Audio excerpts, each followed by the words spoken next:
Okay, hi everyone. I'm here with my friend Laura B. Uh, I have her on because one, she has a very interesting story to tell about how she got into doing certain modalities to help heal. She's a fellow healer, as am I, but she does something a little bit different than I do, and that I don't know anybody else personally that does. So we're gonna touch on that. Um, and I just can't say enough good things about her. I've done sessions with her personally, and they've been very effective. And other people I know in our little community have, and we all rave about you. So, this is Laura. So, the first thing I wanted to touch on is kind of like what got you into wanting to be a healer? What was your story with that? Yeah, well, thank you for the nice introduction. It was so nice. Um, yeah, I've always been really sensitive. Um, and growing up, we moved around a lot. Just kind of always changing schools, towns, that kind of thing. When I was 15, my parents divorced. And it was right when we moved to a new country, to a new school, the whole thing. And then the family life imploded. And that was the start of me like absorbing a lot of emotions. And that mixed in with being really sensitive was just such a wild ride. And that really, I tried to grapple with it, but it really led me down this road of feeling really lost, depressed, and just really deeply disconnected. So then by my early 20s, I was just completely burnt out. I didn't know what I was doing. All those emotions started to manifest physically. I started to have trouble with my skin, bloating, food sensitivities. I started to develop like more serious illnesses like Hashimoto's, PCOS, like all these things started to come into my life and went to doctors that didn't really help. Um, I had therapists and all of that stuff and that would help me to a point, but there was still something like almost like abstract. I don't really know how to describe it. It was just like this under the surface piece that just wanted some support. Um and I just really felt unfulfilled in every aspect. And I just had a moment where I just had enough and I just couldn't believe that this was going to be the rest of my life. And just really surrendered in that moment to the universe, to the guides, and just really asked for support in finding the path to feeling better, to feeling like I was living my purpose on this planet. Didn't expect much. Just felt good to just say it out loud, to ask out loud. And as soon as I said that, I want to say like the next day, I started to hear the words energy healing everywhere in podcasts, in books, friends. And I'd never really heard about energy healing before then. I was like, what is this? Um, and it really just started as a curiosity. And from there, once I started to actually experience energy healing, it just felt like a full body yes. Like, this is absolutely what I need. It started to make that really abstract feeling in me really tangible and like start to make sense that there was all this energy in my aura that just had been blocking me and just wanting to be released so I could be fully in flow again. And it just brought so much clarity to all this discomfort and misalignment I was feeling. Um, and yeah, the rest is history. I did a whole deep dive, got my own certifications, and yeah, energy healing has just really become my love language. And now I offer that same space for healing for other people. And I think it's just such a beautiful way to really meet all aspects of yourself and start to integrate them at such a multi-dimensional level. Um, yeah. Okay, and what was your first experience with energy healing like? Was it Reiki? Was it something else? What was that Yeah. like? So I went to Reiki, went to my beautiful mentor, Claudia Borges, and that was my first experience. And I didn't know what to expect. I just went in fully open, like, okay, this is where I'm being directed to go. And it just felt like such a beautiful, gentle experience. And it was a way to experience my sensitivity in a positive way, where I could feel the energy moving. I could start to see colors and start to make more connections with my guides and things like that. And it just really called my attention. And from there is when I started to think about it more seriously as like something I wanted to start to practice. Okay. And so it felt gentle, it felt relaxing, and then Hmm. you you slowly, and this is something we're always working on. You started healing the stuck emotions, which we're gonna get to more, but that's another thing. But the physical ailments, which yeah, like emotional trauma can absolutely stay inside our body and our energy and manifest in certain illnesses. And like when you were talking about your story, it actually reminded me a lot of my story in that sense where Mm, I had a lot of trauma and family, life in general, things like that growing up. Um, and I I kind of held it in hmm. because I felt that it wasn't okay. Like there's nobody telling me like it's okay to talk about these negative things, and I didn't know how to let it out. And I eventually developed my own autoimmune issues. I got to a point where I had like really bad psoriasis on my body and my Mm, face, and also like inflammation in my joints. And I had tried, the those medications, which didn't help at all, and they came with a lot of side effects. And I was yeah, like, nope, I'm not doing that. I trust that I can heal. And a similar story with me, which got me on, I had been in therapy before, which I absolutely believe in, support therapy. yeah, Um, but I needed something different. And so that's when I tried hypnotherapy, which also led me into the energy work. So it's funny how like we can't, like that Steve Jobs quote, we can't connect the dots looking forward. We can only connect them looking backward. So I yeah, think when we think about those times that we're struggling emotionally or physically, that we needed to feel that to empathize with the people that we help. So that's a lesson there. But on the topic of emotions, you also do a healing technique known as the emotion code, which is very interesting. And I was hoping you could talk a little bit about that and what it is and how that works. yeah, absolutely. So the emotion code was created by Dr. Bradley Nelson. He was originally a chiropractor, and he kind of found this beautiful practice through um, working with his chiropractic clients. But essentially, it's a way to find and release trapped emotions in your body, in your energy field. So, like you were saying, if we don't process emotions, they get stuck in the body and they start to manifest in limiting beliefs, self-sabotaging patterns. They can even manifest as physical discomfort, physical ailments, and dis-ease.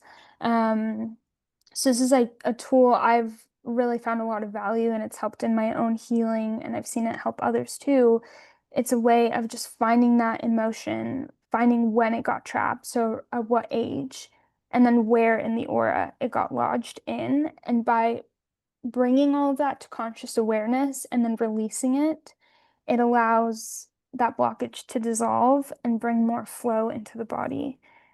It's like removing a rock from a stream and there's more water that can flow through that area. So it's a great way to remove things from the subconscious that are maybe really difficult to touch or I often hear people say like, oh, I haven't thought about that in years or I thought I got over that, but there's at times little pieces that get stuck with us that just need to be released at an energetic level to fully have that closure from that emotion. Yeah, and it sounds like to someone who's not familiar with it or hasn't experienced anything like that, you might be like, well, what the fuck is Laura talking about? But it I it's like unbelievable how powerful it is. Like the way Laura does her sessions is you'll contact her, and then before the session starts, you come with an intention, and she'll use her intuition to kind of feel like where the issues are. But then she'll also do the Reiki on you in the session, and she'll get the downloads of like at what age did a certain thing happen to you that caused an emotional blockage, and then she releases it, and she'll give you like a report afterwards, that like a PDF that you can download, that's really helpful. And it's crazy how much it resonates. So yeah, Yeah. that's super interesting. Yeah, it's a beautiful practice and it's been really cool to see how it's morphed, like it started Hmm. just with Reiki, then I started to include the emotion code pieces. I started to include a lot of cord cutting, because I find that we have so many energetic cords tying us to things that even if we are trying to do like the mindset shifts to free us from that tug with certain dynamics, like we still go there because that cord just keeps us attached. So I've done a lot of cord cutting work, resetting cords, so those dynamics don't feel like they have such a Hmm. hold on us and we can start to make new decisions from that energetic level. And I've also started to involve ancestral healing as well. Um, there's a lot of ancestral wounds that we just start to, repeat. And they often have an emotional root to them. So I can go in and find that root, connect with that ancestor, and then release that for everyone in that lineage. And it can just bring so much peace and relief to just free yourself from intergenerational emotions, and it's something I feel like is often really overlooked, but can really keep us in those patterns. So I just use a blend of things, intuitive guidance as well. Sometimes people's spirit guides are really chatty in a session and they want to deliver certain messages. So it ends up being a really tailored experience. And each session looks a little bit differently depending on where people are at, what needs to be released, what their intention is. So it really is just like a multi-dimensional reset for sure. Yeah, and that's so important. Like, um, the when you're doing a session, let's call it a healing session on somebody, Hmm. like as a practitioner, it's like you're a mechanic. Like, you know the issue, or you're trying to uncover the issue, Hmm. because people come to you wanting to feel better, and it's your job to get that done. And we have so many tools in our toolbox to be able to do it. So it's not a one size fits all thing. It's Yeah. tailoring all these different things to help the client heal. And um and you mentioned growing up feeling very sensitive. Like, did you understand what that was? Were you called sensitive, and did you think it was a bad thing? Did you think like what was that experience for you like? Yeah, I was definitely called sensitive. I always felt like too much or like almost too little sometimes if I couldn't like handle my emotions. Um, I think now in retrospect, it was a lot of absorbing emotions. So a lot of them weren't even mine. I was just in perpetual overwhelm, but it was because I was absorbing the energy of people around me. And now that I've learned to protect my energy, I don't feel that way. I feel way more connected and like at peace. And I can now discern when an emotion is mine and when it's someone else's. That's been a huge piece of that. I also, growing up, I my clear senses were on, but I didn't know what they were. So it just felt really, I felt weird. I didn't know like why I was seeing certain things and why others weren't. And it just added to this feeling of, yeah, just being too much or being too little or that limiting belief of like my worth. Um, Especially because I didn't understand it and people around me didn't really have language for it. So I think that's why when I found energy healing and it did give me language for what I was experiencing and it gave me a container to work within and to take this, again, this feeling of this abstractness and bringing it into a space that started to give it a lot of clarity. That was part of my love for it because it was this piece of me that had nowhere to go. It was just kind of in the ether and it was finally able to like channel through and like come into reality in a really clear way. Um, yeah. Yeah, that's very, very interesting. I know, like, part of the reason I asked that is because that was my experience as well. Mm. Um, where like, oh, you're sensitive, stop being so sensitive, like, as if that's gonna help Yeah. somebody. Yeah. Like, but now what I know is that that's our greatest gift Yes. because we can feel things or pick up on things that other people can't because we're meant to help or have compassion. And I think a lot of other people do. They just maybe they don't understand or they're scared, so they just kind of sweep those feelings under the rug. And that's when health problems can happen, addictions can happen, Yeah. depression can happen, anxiety can happen, like all of that Yeah. can happen when you like bringing it up to the surface. Um, like and that can be very heavy, but Yeah. it's not something to be afraid of because it it needs to be released for you to feel the way you're supposed to, you know. Yeah. 100%. Yeah. I was gonna say something to that. It's leaving me. But, just going back to what you said about our sensitivity being a gift, it's that reframing is such a key part of all of the inner healing that, I mean, I don't want to speak for you, but that's been a huge part for me is just even shifting that. Like I wasn't too much. It was just I didn't have the right vocabulary and the right framing for what I was experiencing and the right tools to heal the aspects of that were out of balance, like absorbing people's emotions. And I think that's been one of the most beautiful parts of this experience is being able to look back and actually see this as a gift and now being able to offer people this piece of me that I thought was a complete weakness and now being able to offer it as a way to help others heal and be more themselves and feel more confident and yeah, I think that's just been for me the biggest transformation is that complete shift in thinking. Yeah, and that's just totally true. Like I felt ashamed and all these things, and I realized like no, Yeah. this is. And then again with the energy healing, like that is when opened up more.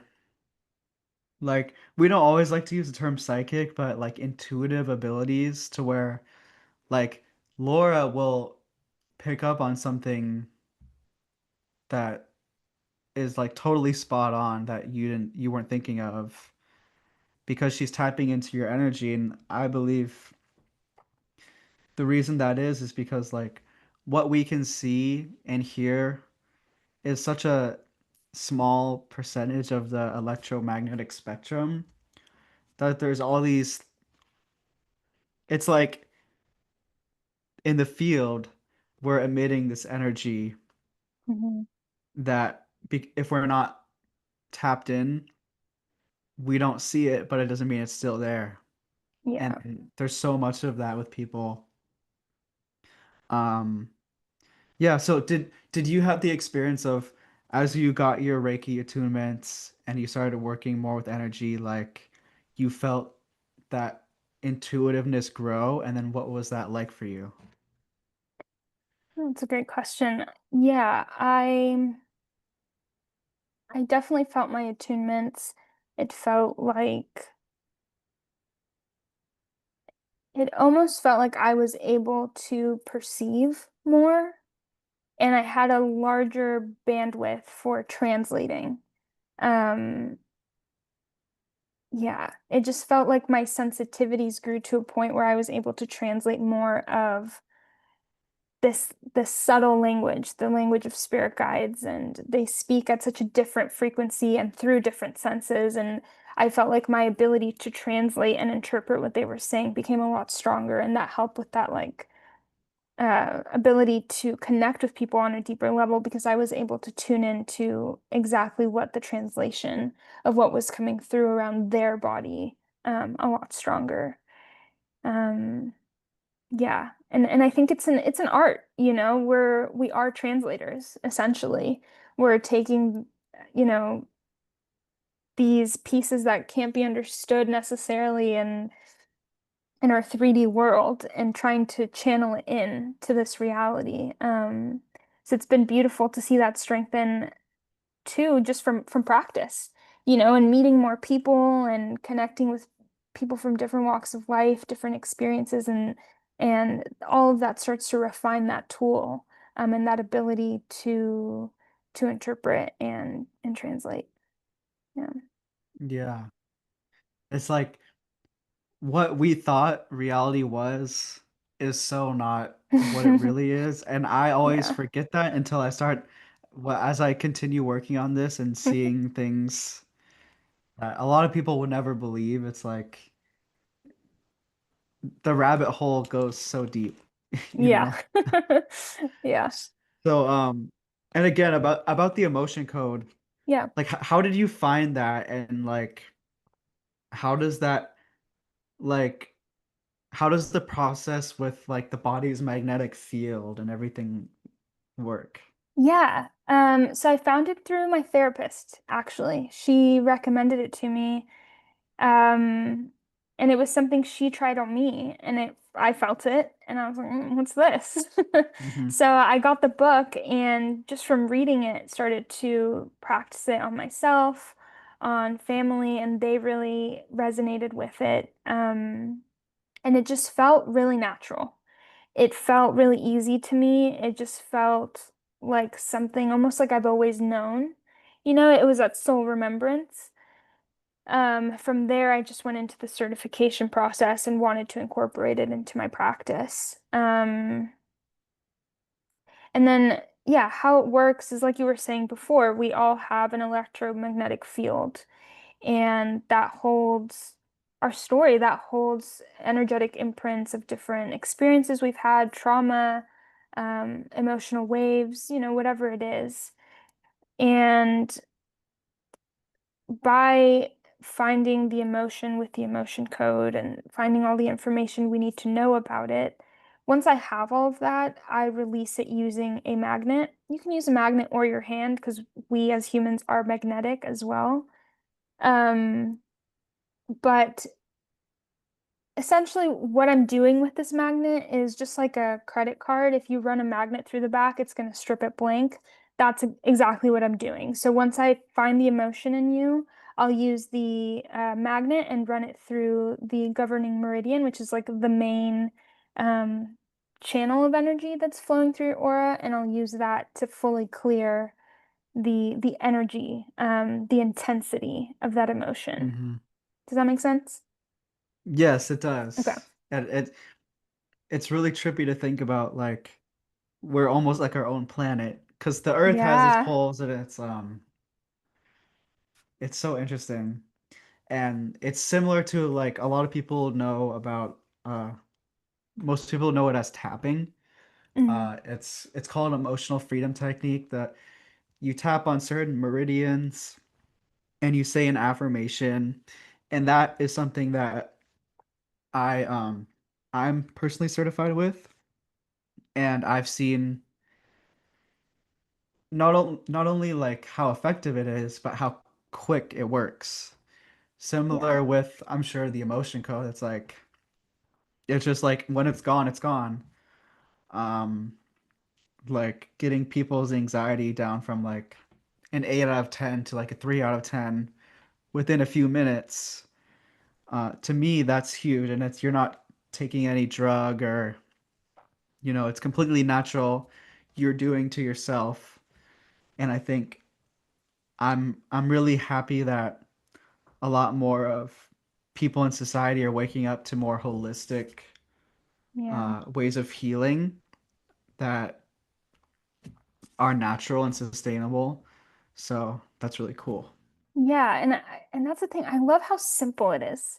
It's not Mhm. hard. It's not a whole big process. It's super simple, and I just love that. It's just such a good reminder that it doesn't have to be this whole complicated process. It's really just shifting energy. And there's such a beauty to that. And I just think it's such a good reminder that we can get muddled up in that emotion and then the thoughts around that emotion and then the added emotion, it just can bubble up so big, but really it's just clearing it through energy healing can just fully just boop, it's dissolved. That intensity is gone. And that doesn't mean the memory or that experience is gone, but the intensity to which it's controlling your life is gone. And I think that Mhm. is just so transformative. Yeah. Yeah. Yeah, and then you had talked about like the way you frame certain things. Like, and this is something that I've been talking about in my blog posts and my last podcast, like everything is connected, right? We Hmm. know that, but we may not like really know how that affects everything in our life. So when you have these stuck emotions or vibrations in your field that are negative, we're like our own, it's like a radio signal that we're sending out to the universe, Yeah. and that corresponds back into our life. So the more things we do to heal our being, the more not only better we feel personally, the more like positive experiences we attract in our life. And that was an unexpected revelation for me when getting Mm. into this work because I think the way most people are programmed is like, I gotta work outside to change those things instead of inside. Yeah. It's really the opposite. It's like when you fix this, like everything else is like pretty much automatic. So I can't stress enough how much people should continue down that journey because it's like getting a session with you or me or any one of our friends, like you really don't know how it can change your life. I mean, and both of us can attest to that, I think. Yeah. No, 100%. And I love what you were saying about the radio frequency because that is magnetism. You can't Mhm. think your way into being magnetic and bringing all of these beautiful dream life desires into your life. It's all about tuning into the right frequency and releasing anything that is, distorting that frequency. And from there, all of these beautiful things can come in. You you clear the space for these things to enter into your life. And that embodiment, that embodied magnetism is the key to bringing all of that in. Um, yeah, I really love that. It's so true. Yeah, and how has your life changed as you started like raising your vibration? How has your life changed personally? Oh my goodness. Hmm. In the best ways. what was really beautiful to see at the beginning was everything that I thought I didn't like about my life circumstances, that all was such a paradigm shift because it didn't hold that anymore. I realized that I was just projecting what I felt inside onto my outside circumstances, and I realized that, like for example, like where I live, I was like, "Oh, I don't like it here." It's like, "No, I actually love it here." I was just projecting it out because it felt easier to put it on something outside of myself than trying to look inward and figure out where that was coming from. So that was huge to start to realize that, all of these little things that I thought I didn't like were just things that I needed to resolve inside. So that was really beautiful. I think my relationship to my self-worth, how I love myself is way different. I always was like, like I wanted to feel self-love, but like, what does that feel like? What do they mean when they say that? Like, it just felt so unattainable. But through energy healing, I feel like, yeah, I can really embody that. I get that at like a cellular level, and I never thought I'd get there, which that has been really transformative for me, is just how these principles may not always make sense in the mind, but once you embody them, they make perfect sense, and it's just so natural. Um, what else has changed? My limiting beliefs are starting to shed away. And though it's like, it's a spiral, they come in layers. So I've, gone through different levels of a certain limiting belief and coming around and, clearing more and more and more as I go. Um, and through that, I've been able to magnetize different relationships, more money, more abundance, more joy. I feel a lot more peace. Um, and I think the biggest thing, I mean, there's been a lot, but the biggest thing has just been this sense of groundedness where life can be moving and changing and things can get hard for sure. Life is always constantly in motion, but my ability to like relate and respond rather than react has been game changer because I'm in control. I've found my agency again, and I get to control how I feel and how I move through this world. And that level of empowerment, I mean, yeah, I just feel like I'm soaring when I'm at that place. Wow. Yeah, that's really powerful. Like, and it's just crazy because you keep saying things that I'm like, that's exactly what I'm going through. I was thinking about the self-love thing. Like, when people used to say, I love myself, I was like, one, what the fuck does that mean? Yeah. And two, like, it's crazy how we're programmed. Like, I felt if I love myself, that's selfish. Like, maybe Mm, I didn't think that consciously, but I believe now, like, unconsciously, we think that. We think we can't love ourselves and put ourselves first without also being a good person, when it's really the opposite. Like, when you love yourself and you put yourself first, you're setting that example. And you're, like we were talking about, you're sending out that frequency, like that radio signal of love. yeah. Because if you don't love yourself, and it sounds so cliche, you can't love somebody, like you can, but it won't give the way that you want it to, because people are mirroring that fight flight energy. Yeah. And me now, I look back on my old self, like how much I was in that like fight or flight energy, and how I see people who are like that now. I'm like, I want so bad to tell them, like, Mm, you know, if you like, this because the way you're looking at it, and yada, but it's not my place. Um, but for me, like, I thought a lot about what does it mean to love yourself? To me, it's not. it's more of an action than it is like a feeling. Mm, Because like the truth of the matter is we all have insecurities and we all have things that hopefully we can acknowledge like that we like about ourselves or that we think we're good at. We all have things that we're better at, things that we're not. But loving yourself is an action, meaning like doing something good for yourself. And it's crazy because if you've been in that mindset of like being a people pleaser or not even, or just feeling like you always have to be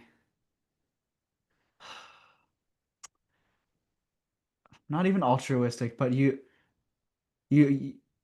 you have to sacrifice yourself constantly mm, to be honorable.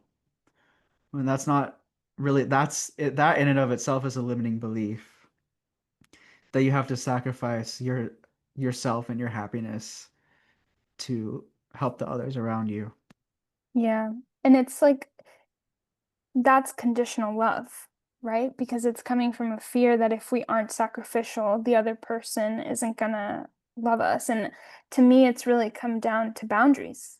Like that's how I show myself love is by honoring my boundaries and showing like where I am and like what is in my field and what is okay for it to come in and out of my field and what isn't. And I think from that place of constantly, feeling and understanding what I'm feeling as messengers of, my soul and what I need to do in my life to continuously evolve. And then from there, honoring that through inspired action, like you were saying. And maybe that is saying no to something. Maybe that is putting a boundary and not being a people pleaser because I'm scared of what the other person is going to say or how they're going to Mm. react. It's like, yeah, just having those moments of like sticking to your boundaries and accepting whatever is going to come from that is out of your control. That starts to feel like unconditional love, and that's when you start to vibrate at that frequency.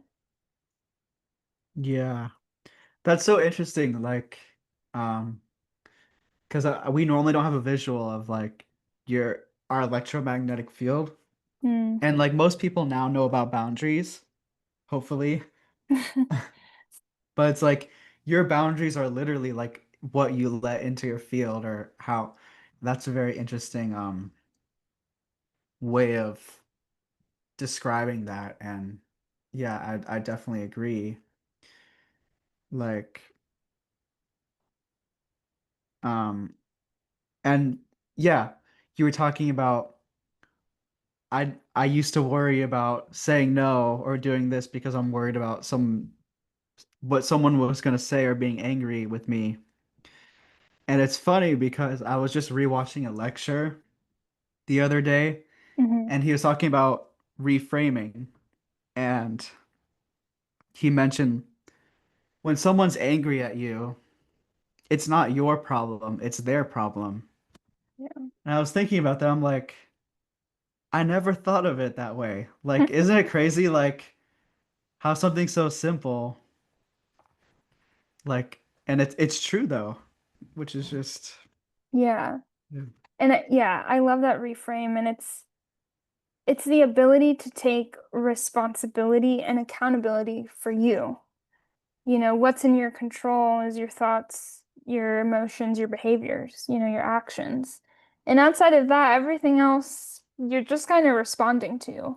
Um, and I think that's been a really key reframe for me and it has allowed me to be okay with change because I felt really unsafe in change because it felt like something I needed to manage and make safe, but it's like that was the wrong focus. I just need to make sure I felt safe inside and make the choices that felt responsible and aligned and like were coming from a place of integrity.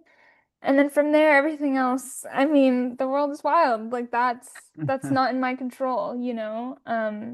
So yeah, I really can relate to that reframe. Yeah. Yeah, like I also lost my train of thought on what I was gonna.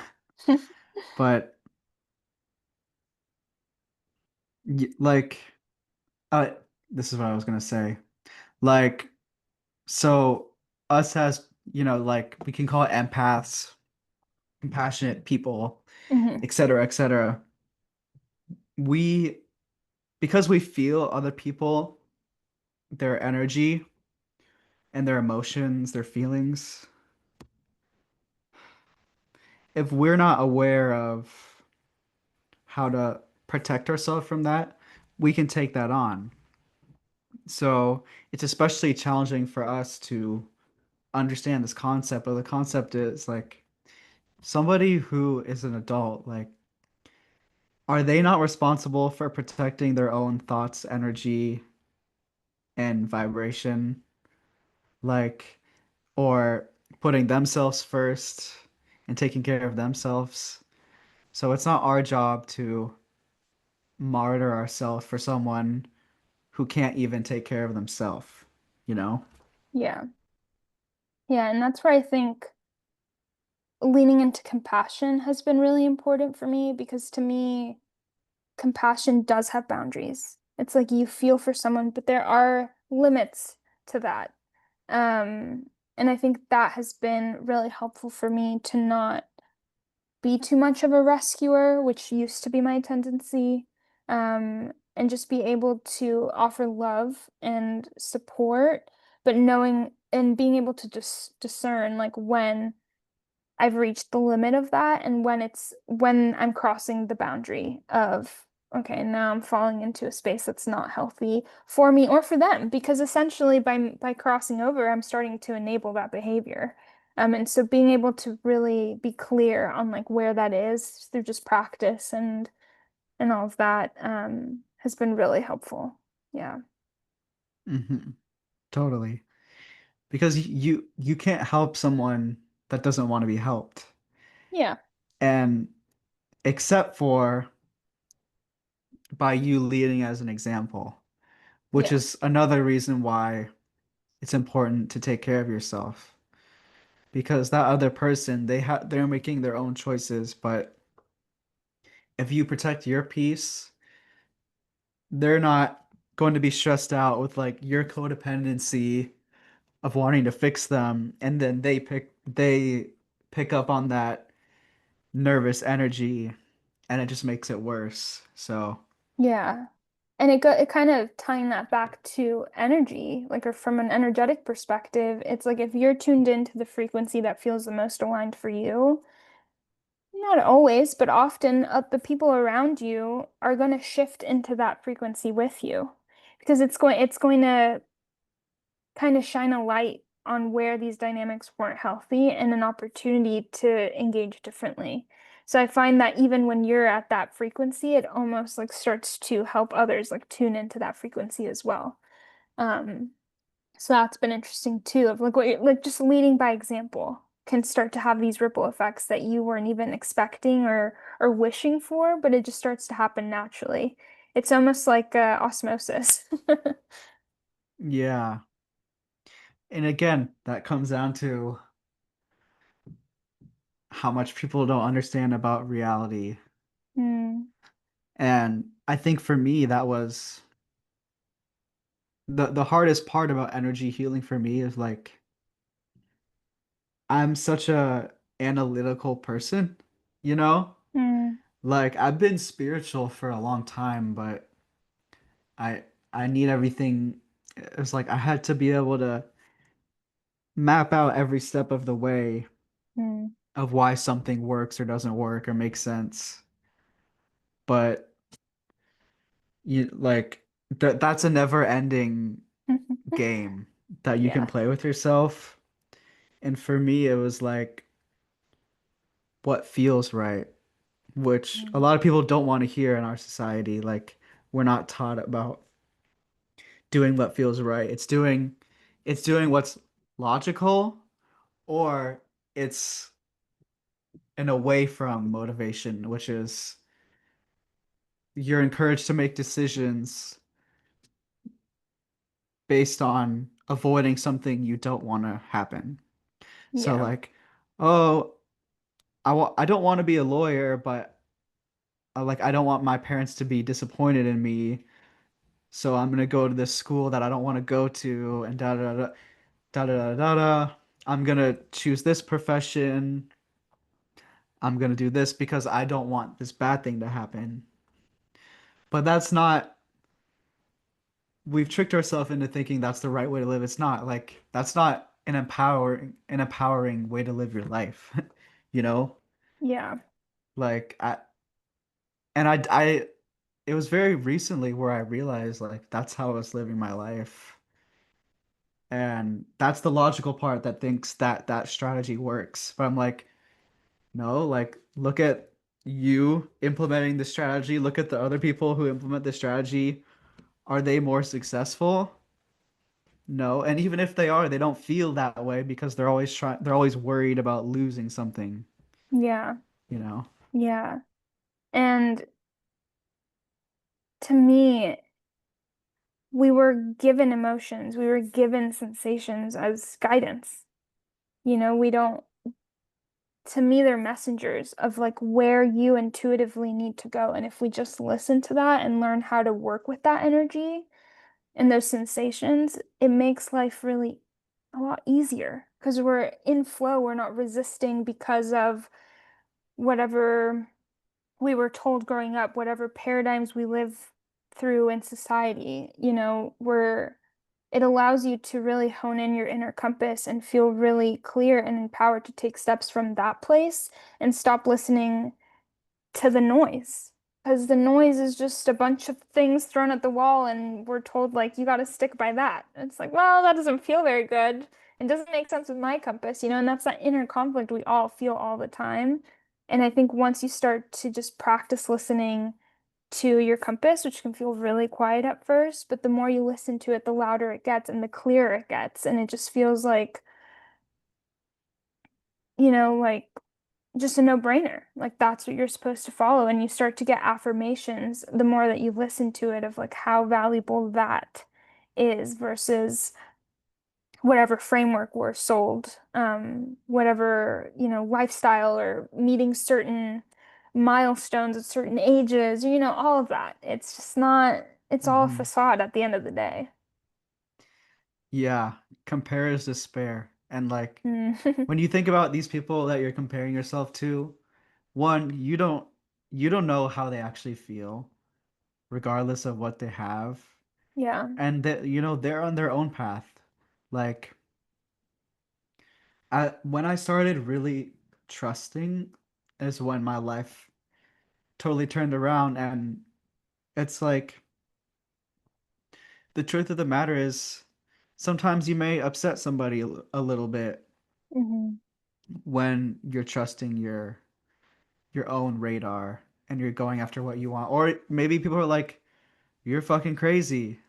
But you know what? Like those people, if you're being honest, they're not happy. Because people who are happy or really care about you want you to be happy and live your truth. And the places I wound up and the experiences I've had of just trusting, it's like it's so much more interesting than like planning your life out to a T. Like, oh, I'm gonna go to law school for this many years, and then I'm gonna get these hours, then I'm gonna do this, and I'm gonna do this. It's like, where's the where's the adventure in that? Like I don't know why lawyers come to my mind. I'm not Not clowning on bashing on them. lawyers. Yeah, yeah, I like lawyers, but it's just like if that feels right to you, then you should do it. But if it doesn't, it's just about what feels right. And don't listen here, listen how you feel. Yeah. Yeah. And, it takes practice. It's not, necessarily super easy. Energy healing helps. But I think, yeah, it's releasing yourself from the grip of fear and allowing yourself to reconnect and remember what you came here to be and do. And I just always go back to that truth of like we were given these emotions, these sensations, these desires for a reason. We're here to go on a certain path and we have all of the guidance we need. We may not see every single step, that's not the point, but we have enough to know what step to take one step at a time. And from there it all starts to reveal itself. And I think it really does go back to what you were saying. It's just like you just at some point need to surrender to flow and accept that you'll know maybe like a little nugget of what's going to happen. And then the rest you just kind of have to just trust and not and expect the best case scenario. And that's how you start to loosen that grip that fear might have on you. Mm-hmm. Yeah, and then when you start doing that, it's like there might be a little friction between like your old self Hmm. and your new life, and you're like, "Oh, I don't know," but just keep doing it. 'Cause you might like when you choose to love yourself and raise your vibration, the things that aren't good for you, they just drop off like this. And it might you might be like, "Oh no, this thing's falling apart. It's supposed to fall apart." It's a good thing. Maybe you can't see that. Hmm. So, Yeah. And it's viewing that discomfort as progress because you don't, if you always stay where you are, it's just the comfort zone. But it's through discomfort that you start to move into the space that you've always wanted to be in, but fear kept you back. So yeah, just reframing that discomfort as signs of progress and signs of that transformation that you're moving towards. hmm, yeah. So, like, let's say someone's listening to this and they're like, wow, this sounds so great what she's talking about, but I'm one of those people that feels really lost Hmm. and I don't know what to do. What would you tell them? I would tell them that if they're feeling lost, and this was my experience, there's too much muddling your ability to discern where you want to go. It's a natural piece of you to know where you want to move. So if you are feeling lost, it just means there's a lot of blockages and distortions in your energy. And once you clear that away, you're going to feel more clear in your body. You're going to feel relief. Your nervous system is going to feel calmer, and you're going to have mental clarity to be able to start embodying and moving into the direction that you actually desire from a place of love and not from fear. Very good. So just see Laura.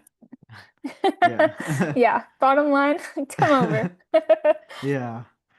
So, and then just real quick on the topic of like releasing blockages and protecting your energy, what Yeah. other what other techniques or things do you do to keep your energy clear?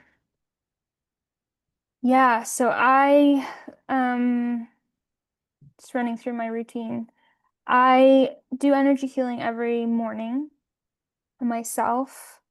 I meditate and connect with my spirit guides and just give myself that space to listen in. I will go through my list of just a few things I'm grateful for, like while I'm making breakfast. It doesn't have to be this fancy thing. It can be just something that you integrate easily into your day. And that helps a lot to just keep that vibration. Um, Knowing that I, easily absorb energy, I protect myself in a bubble. And just make sure that anything entering my field is matching my frequency, is matching the feeling of divine truth and love.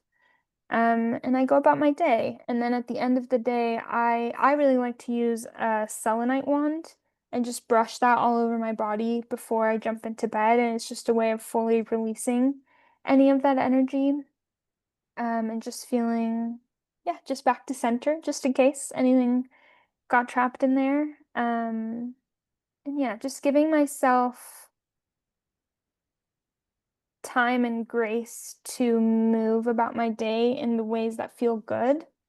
So I used to be really rigid with my to-do list, and I try not to do that. I have, my goals for the day, and if they happen, great. If I'm feeling like I need a bath, I'm gonna take the bath, because I trust that my body is leading me to where I need to go. And if, maybe that bath allows me to be super productive later. Who knows?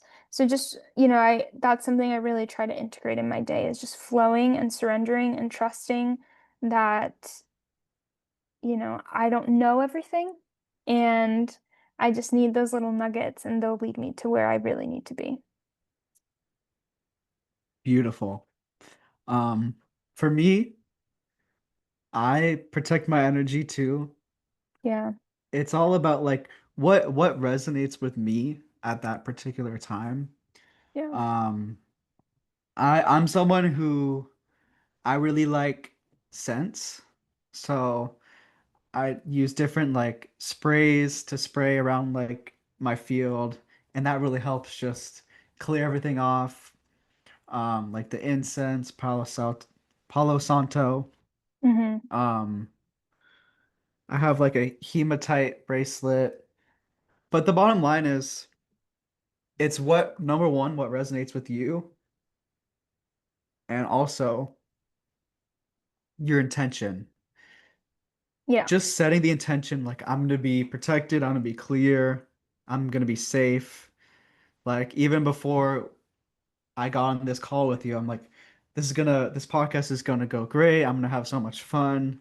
Like really sending that out into the universe so the universe knows how to send it back to you. Yeah. So I feel Yeah. like, And go ahead, sorry. no, that's all right.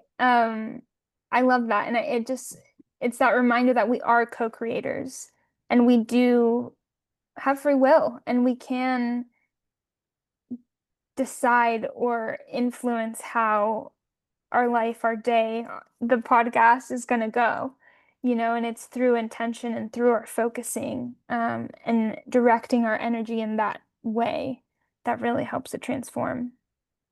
Yeah. And like even us, we think that like we're two different people. We're separate. We're not, we have our own thoughts and life and everything, but really we're all part of a universal field. We're just different points on that field. Like a drop in the ocean is still the ocean, but we can affect it. So I guess that's the main message of this. And there's a lot of other things that people could learn is like you matter and you can create so much more than you think you do, but it all starts with self-love. Yeah, absolutely. So that was really fun. Um, Tell people where they can find you and how they can book a session with you. Yeah, this was so fun. Maybe we can pop it in the description box too, but you can find me at Aura Oasis Healing on Instagram and auraoasishealing.com to book with me. I offer emotional clearing sessions. So that's an hour, and we can tailor it to whatever you need, whatever intention you have, whatever you're trying to work through. So yeah, that's how you can work with me. Perfect. And I guess I should also mention we do remote sessions. I'll also travel to people, but we do remote sessions and that can and does work perfectly. So if someone's wondering like, hey, I want to book a session with Laura, but I'm not close to her, can I still do it? The answer is absolutely yes. You could be on the complete other side of the world and it would still work. So Yeah, that's important. yeah, Um, for me, I'm gonna put my information in the description as well. From my website, you can book a Reiki session with me, and it has ways to contact me there. And yeah, just again, thank you so much, Laura. You're amazing. And Thank you, audience, for listening. This was really fun, and I will see you soon. Yeah, Bye. thank you for having me. Thanks. It's been beautiful.